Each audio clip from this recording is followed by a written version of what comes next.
Now onto raw land, ground lease. A ground lease has nothing to do with the amount of rent, so it falls into a different classification from the other types of leases. Normally, the landlord is responsible for any property improvements. If the tenant requires or desires certain changes to the property, then the tenant must negotiate that out with the landlord. For example, a restaurant needs to add a kitchen, or an office wants to change the interior to make it look more modern.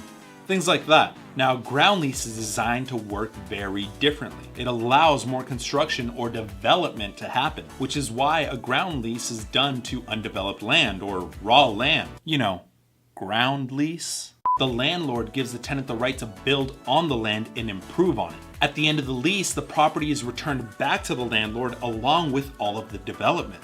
A ground lease tends to be the longest term leases, as much as 50 plus years, but certainly no less than 10. And that's because the extended time gives the tenant the ability to profit from the improvements that they made to the property.